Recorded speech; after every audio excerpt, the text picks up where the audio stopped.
የጤና መረጃዎች አሰባሰብ አያያዝና አጠቃቀም ስርዓት መሻሻል የህብረተሰብ ጤና አደጋዎችን ለይቶ የመቆጣጠር አቅምን እንደሚያሳድግ የዘርፉ ምሁራን ይገልጻሉ።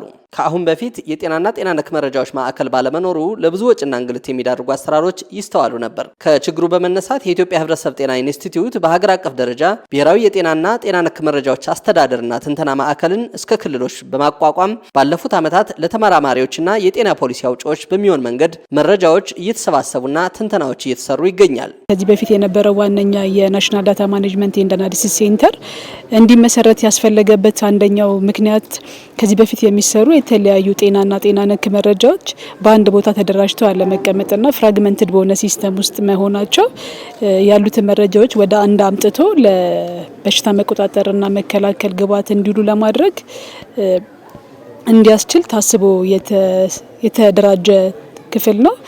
ስለዚህ ይሄ አደረጃጀቱ ከታች ከናሽናል ጀምሮ ይሄ አስፈላጊነቱ ታምኖበት በሪጅንም ደረጃ ሁሉም ሪጅኖች የራሳቸው የሆነ የመረጃ ማደራጀትና ትንተናና ቅመራ ማዕከል እንዲኖራቸው ሆኖ ሁሉም ሪጅኖች ያንን አሁን ስታብሊሽ አድርገው በመስራት ላይ ይገኛሉ። የአማራ ክልል ህብረተሰብ ጤና ኢንስቲትዩትም ከጥቂት ዓመታት ወዲህ ማዕከሉን በማደራጀት ጥራት ያላቸው መረጃዎችን በማሰባሰብ በመተንተንና ለተጠቃሚዎች እንዲደርስ በማድረግ ውጤታማ ስራዎች እየተከናወኑ ነው። እስካሁን እንግዲህ የሰበሰብነው ወደ 504 የሚደርሱ መረጃዎች ሰብስበናል።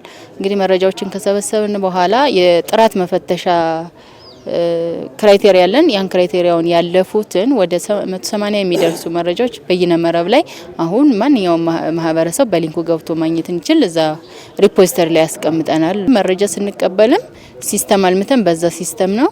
መረጃ ደግሞ የሚፈልግ ደግሞ ሲመጣ ግዴታ በአካል እኛ ጋር መምጣት አይጠበቅበትም። በኦንላይን ሲስተም አለ፣ ኢሜል አለ፣ ሌሎች የተለሙ ሲስተሞች አሉ። ሪፖዚተሪው ላይ በዛ ሊንክ ገብቶ መጠየቅና አስፈላጊውን መረጃ እስካሟላ ድረስ የትኛውም ቦታ ላይ ያለ ሰው በኦንላይን መረጃውን እንዲያገኝ ያው ኦፕን ነው ማለት ነው። በጤናው ዘርፍ የተሰሩ ጥናትና ምርምሮች እንዲሁም ሌሎች መረጃዎች የህብረተሰብ ጤና አደጋዎችን መቆጣጠርና መከላከል በሚቻልበት ደረጃ በየክልሎች ተደራጅተው ወደ ብሔራዊ ቋት በመግባት አገልግሎት እንዲሰጡ እየተደረገ ነው። በአገሪቷ ውስጥ ያሉ ጤናና ጤና ነክ መረጃዎችን ወደ አንድ ማዕከል አምጥቶ በናሽናል ደረጃ በናሽናል ዳታ ማኔጅመንት ኤንድ አናሊሲስ ሴንተር፣ በሪጅን ደረጃ ደግሞ በሪጅናል ዳታ ማኔጅመንት ሴንተር መረጃዎቹ ተሰብስበውና ተጠናቅረው እንዲቀመጡና ኳሊቲያቸውንም አሰስ በማድረግ ኳሊቲ የተጠበቀ ዴታ እንዲኖረን የተሰራ ይገኛል።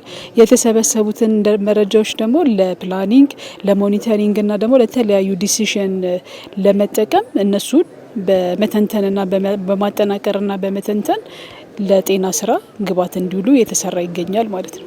የህብረተሰብ ጤና አደጋዎች ጊዜ የማይሰጡና የብዙ አካላትን ተሳትፎ የሚጠይቁበት እንደመሆኑ አስቀድሞ የበሽታዎች ቅኝት በማድረግ በሽታዎችን ለመቆጣጠር የመረጃ ማደራጀትና መተንተን ስራው በእጅጉ አስፈላጊ ነው። ትክክለኛ ውሳኔ ለመስጠት ወይም ደግሞ በሽታዎች እንዳይከሰቱ ቅድመ ጥንቃቄ ለማድረግ ከተከሰቱም ደግሞ ቶሎ አፋጣኝ እርምጃና ምላሽ ለመስጠት መረጃ እጅጉን በጣም አስፈላጊ ነው። እንደ ሀገር ፖሊሲዎች ሲወጡ ምርምሮችም ሲሰሩ ትልልቅ መረጃዎች ያስፈልጋሉ። ስለዚህ ሪሶርስም ለመቆጠብ ለአንድ ዓላማ የተሰበሰበ መረጃ በደንብ አደራጅተን ካስቀመጥነው ነገ በሌላ መልኩ ለምርምር ሊያገለግል ይችላል። እቅድ ለማቀድ ሪሶርስ ለመመደብ ያገለግላል ማለት ነው። በሌላ መልኩ ደግሞ መረጃ ለመሰብሰብ ሪሶርስ እንዳይባክን ደግሞ እኛ ጋር በቀላሉ ተመራማሪዎች መረጃ እንዲያገኙ እሱን ለዛም ይጠቅማል።